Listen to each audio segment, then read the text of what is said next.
Haleluya, puji nama Tuhan, salam jumpa lagi dalam Renungan 79 Keluarga Besar Jemaat GPD El Shaddai Magelang. Tuhan berkati kita semua. Puji nama Tuhan, mari sama-sama kita akan menikmati kebenaran firman Tuhan yang saya beri tema, siapakah yang akan memisahkan kita dari kasih Kristus.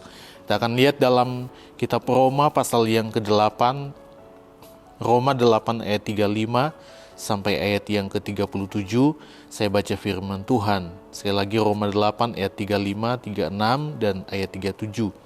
Siapakah yang akan memisahkan kita dari kasih Kristus? Penindasan atau kesesakan atau penganiayaan atau kelaparan atau ketelanjangan atau bahaya atau pedang? Seperti ada tertulis, oleh karena engkau kami ada dalam bahaya maut sepanjang hari. Kami telah dianggap sebagai domba-domba sembelihan. Tetapi dalam semuanya itu kita lebih dari orang-orang yang menang oleh Dia yang telah mengasihi kita. Puji nama Tuhan. Ya, kalau kita melihat di dalam terjemahan lama, siapakah yang akan memisahkan kita, memakai kata menceraikan. Ya. Siapa yang dapat menceraikan kita dari kasih Kristus? Siapakah? Ini menunjuk kepada ancaman. Dalam ayat ini ada beberapa hal yang Paulus sebutkan sebagai ancaman yang berusaha memisahkan kita dari kasih Kristus. Yang pertama kita melihat ada penindasan, penganiayaan, dan pedang. Saya rangkum satu, ya, penindasan, penganiayaan, dan pedang. Ya. Kalau kita melihat gereja mula-mula di zaman kerajaan Romawi itu banyak mengalami penderitaan. Rasul-rasul dan orang-orang percaya pada saat itu harus ditindas, dianiaya sampai mati. Ya. Begitu banyak macam kematian yang dilakukan pada waktu itu kepada orang-orang percaya. Ada yang diperhadapkan dengan binatang buas, dengan pedang.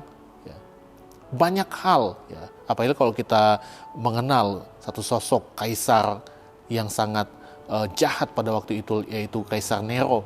Bagaimana dia membantai umat-umat Tuhan, hamba-hamba Tuhan yang percaya kepada Tuhan Yesus. Tetapi itu sudah dikatakan di dalam ayat 36. Seperti ada tertulis, oleh karena engkau kami ada dalam bahaya maut sepanjang hari. Kami telah dianggap sebagai domba-domba sembelihan. Itu memang dialami oleh setiap umat-umat Tuhan, gereja Tuhan. Tapi sekali lagi saya percaya, ya, bahwa itu tidak dapat memisahkan kita dari kasih Kristus.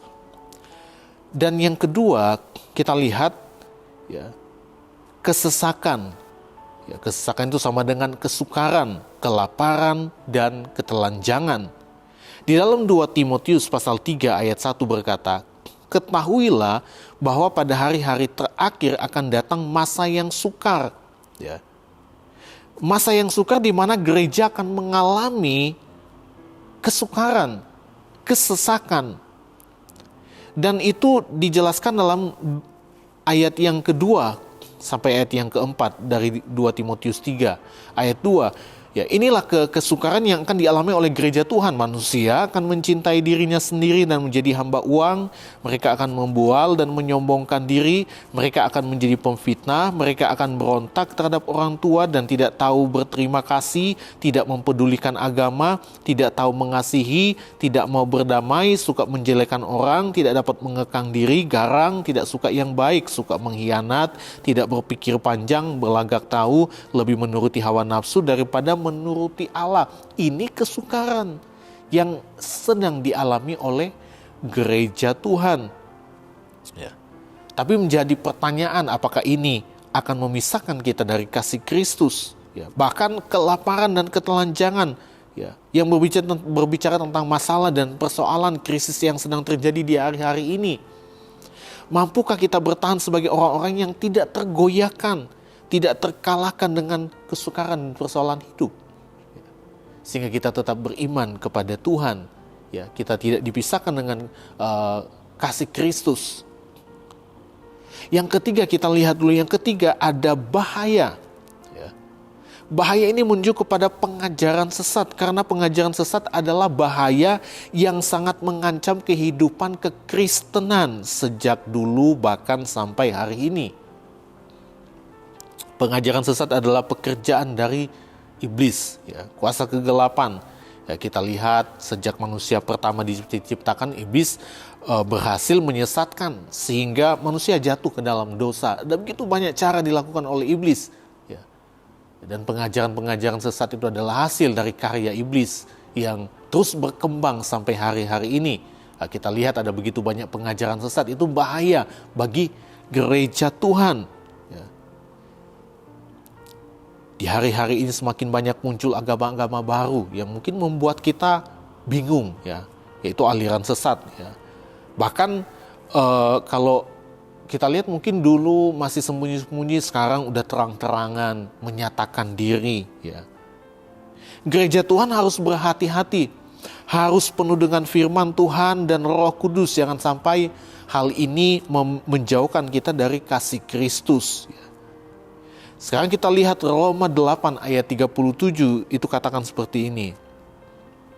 Tetapi dalam semuanya itu kita lebih daripada orang-orang yang menang oleh Dia yang telah mengasihi kita. Dalam semuanya itu, ya.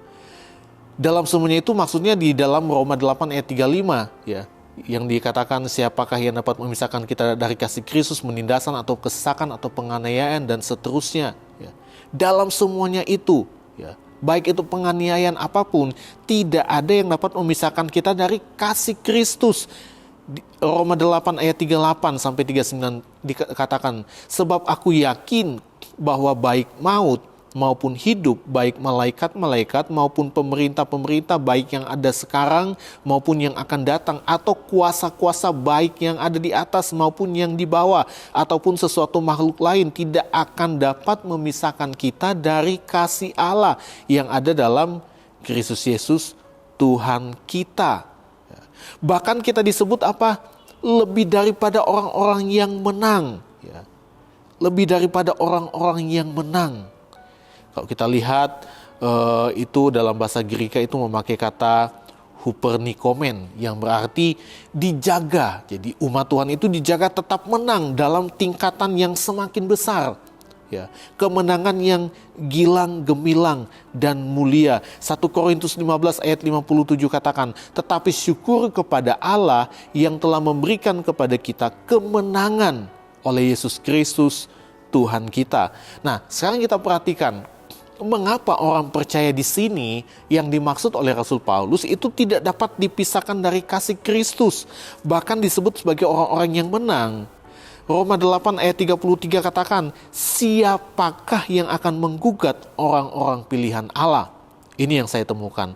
Allah yang membenarkan mereka, siapakah yang akan menghukum mereka? Jadi kita lihat mengapa orang percaya di sini tidak dapat dipisahkan dari kasih Kristus, baik itu penindasan, ya, dengan kuasa apapun. Ya. Tetapi justru mereka menjadi orang-orang yang menang. Karena firman Tuhan menjelaskan bahwa dalam ayat 33 ini merupakan jaminan dari Tuhan, di mana tidak ada seorang pun atau kuasa manapun yang dapat menggugat, ya, orang pilihan Allah. Orang pilihan Allah berarti orang yang dibenarkan oleh Tuhan. Ya. Menggugat itu juga memakai kata ekalesei, yang berarti menuduh. Jadi nggak ada satupun, bahkan kuasa manapun yang dapat menggugat, yang dapat menuduh, ya, orang yang dibenarkan oleh Allah. Ya. Nah, orang pilihan Allah, orang-orang yang dibenarkan oleh Allah ini adalah orang-orang yang pertama, orang-orang yang selalu menyatakan Tuhan sebagai pembela dalam hidupnya.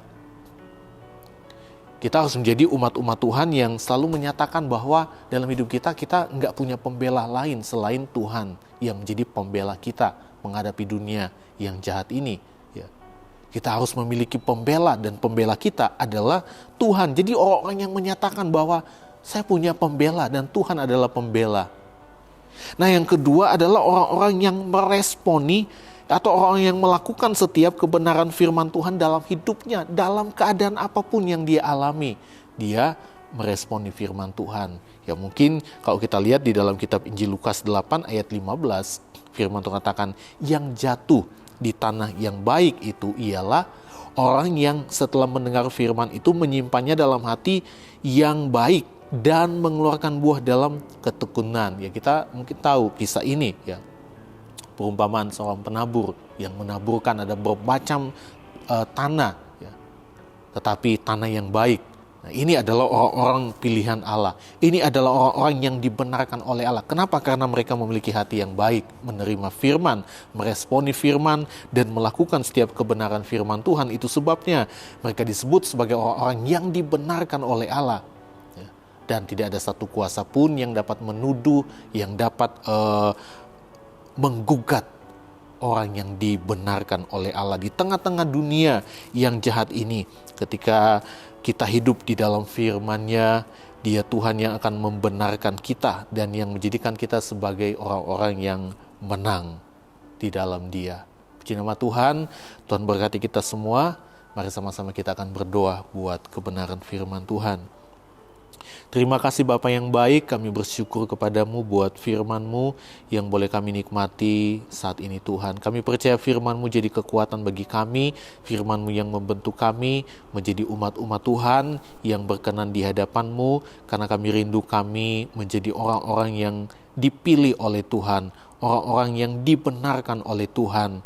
Dan kami percaya tidak ada satu kuasa pun yang dapat menggugat kami, yang dapat menuduh kami, karena Engkau Tuhan yang membenarkan kami.